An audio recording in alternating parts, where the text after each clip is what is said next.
Bonjour, au sommaire de cette édition, le futur centre de formation du Stade brestois ouvrira ses portes au printemps 2016. Le projet a été dévoilé ce mardi, présentation dans ce journal.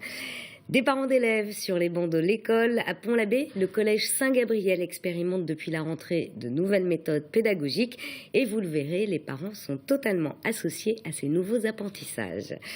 Êtes-vous plutôt fromage ou dessert? Pour votre table de Noël, nous vous proposons une sélection de fromages et de douceurs sucrées glanés chez des producteurs finistériens.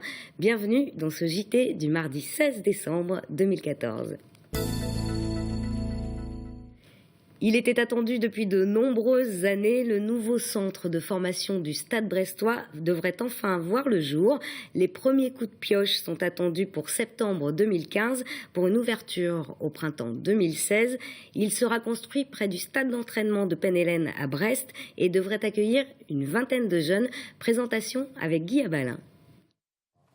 C'est un serpent de mer qui ressort sa tête régulièrement. Mais cette fois, le Stade brestois en voit la queue.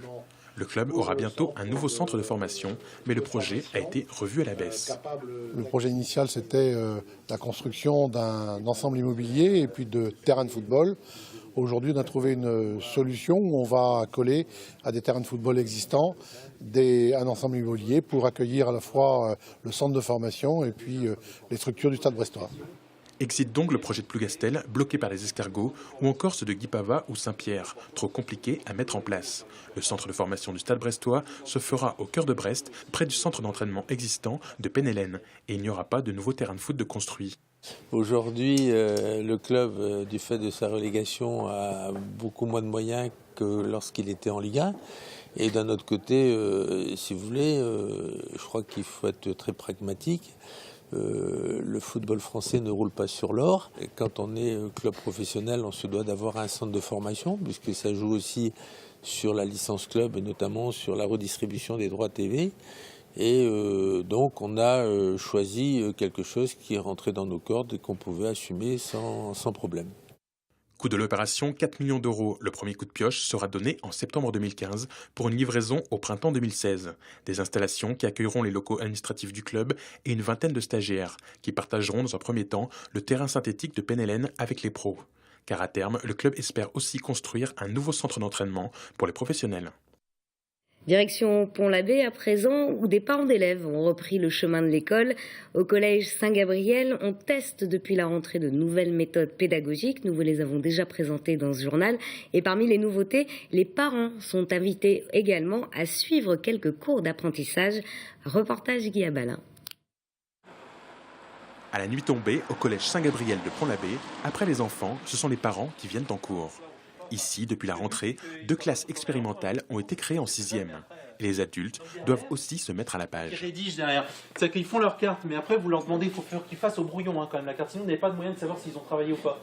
C'est important pour comprendre ce que font les enfants dans leur journée, pour que justement à la maison on puisse les aider et améliorer leur façon de faire. Si on n'est pas adapté à ces nouvelles méthodes, on ne peut pas contrôler. Vu les cartes mémoire, tout ça, on ne savait pas faire, et donc il faut bien qu'on s'adapte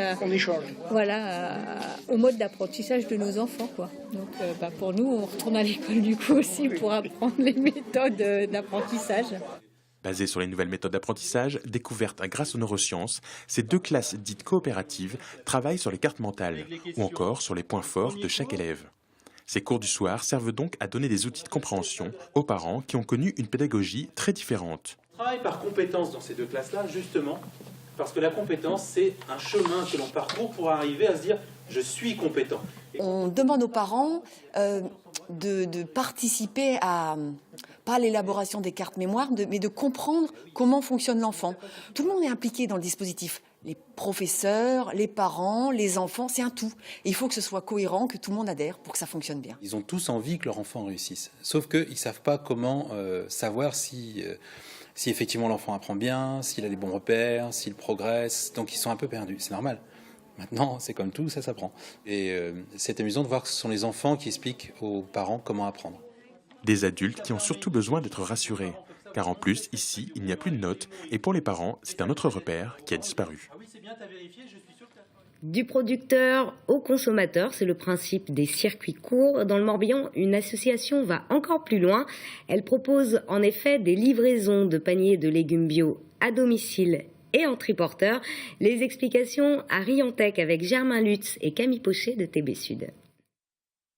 Il est 14h, Gurvan se prépare à aller faire une nouvelle tournée. Plusieurs paniers sont ce jour-là à remettre à un point de dépôt, en plus des livraisons aux particuliers. En vélo triporteur à assistance électrique, le premier livreur de l'association Optimisme opère sur la rive gauche du pays de Lorient. Pour l'instant, ça commence assez bien. On a une dizaine de livraisons sur la rive gauche. L'idéal serait d'arriver à 30 livraisons par triporteur, ce qui ça pourrait le faire tourner quasiment une journée entière. On souhaite toucher soit des jeunes couples avec enfants ou qui ont parfois un emploi du temps un peu chargé, peut-être des personnes âgées qui ont plus de mal à aller faire leurs courses. On a mis en service un premier triporteur rive gauche de la rade de Lorient, donc sur les communes de Locmiquélic, Port-Louis et Riantec. Et là on a un deuxième triporteur sur Lorient et Lanester. Pour l'instant, l'association compte 250 adhérents qui viennent chaque semaine chercher leur panier à la ferme ou au point de dépôt. Ce système pourrait leur permettre de toucher plus de monde. La mission de l'association Optimisme, c'est le développement de l'agriculture biologique et l'insertion professionnelle. Notre objectif aujourd'hui, c'est pas seulement d'accompagner des salariés vers l'emploi, c'est un des objets sociaux de l'association, mais c'est aussi de promouvoir une agriculture saine, une agriculture locale, ancrée sur le territoire. Donc on a souhaité que cette agriculture elle s'adresse à tous et donc on a cherché le moyen d'aller toucher des personnes qui pouvaient pas forcément se déplacer pour venir chercher un panier. Il livre des particuliers mais aussi des restaurants et une crèche. Il pourrait bientôt fournir des commerçants en produits frais. L'association Optimisme a déjà embauché Gurvan pour des livraisons et pense mettre en selle 1 ou 2 autres livreurs dans les prochains mois. Dans la série Courses de Noël en Finistère, nous nous intéressons aujourd'hui au repas du réveillon et plus précisément au fromage et douceurs sucrées. Sophie Lecroisier a fait son marché à la ferme à Tréglonou pour un plateau de fromage et desserts 100% finistérien.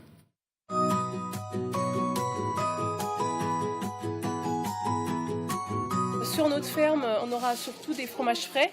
Parce qu'en fait, il y a une saison dans la reproduction des brebis. Alors par exemple, vous pouvez avoir le crottin frais de brebis. C'est un fromage qui est doux, pas trop fort, mais je peux aussi l'agrémenter d'herbes par exemple. Celui-ci, il est joli pour les plateaux de Noël. Il est rouge. Donc c'est le fromage bruschetta, tomate, poivron rouge, ail, basilic. Et on a aussi un petit fromage qui fait un peu plus local, aux fines algues, avec un mélange de 3 algues.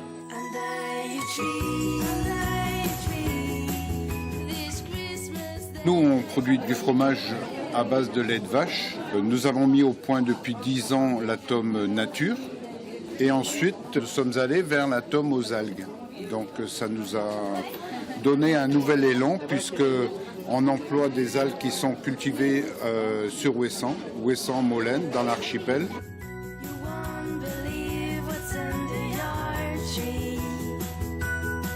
Je vais vous présenter les fromages au lait de chèvre crus. Donc on va commencer par le plus doux qui est le frais nature pour les enfants, qui est très agréable.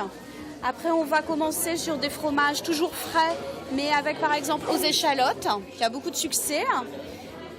Ail et fines herbes, qui est plutôt pour la famille. Ensuite provençal, qui est excellent. Vous pouvez l'utiliser coupé en petits dés dans des tranches de jambon cru pour l'apéritif par exemple. Et au poivre pour les amateurs à sensations fortes. On peut proposer différents parfums de Queen Bian, qui est une marque déposée depuis 2009. C'est du Queen Yaman en base pâte feuilletée.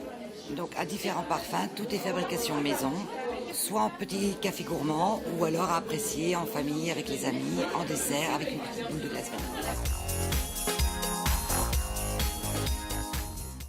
Et vous pouvez retrouver ces produits lors de marchés de Noël à la ferme dans plusieurs exploitations du réseau Bienvenue à la ferme dimanche prochain en Finistère. Voilà, c'est la fin de ce JT. Merci de nous avoir suivis. On se retrouve demain à 18h30 pour un nouveau point sur l'actualité locale et régionale. Bonne soirée sur TBO.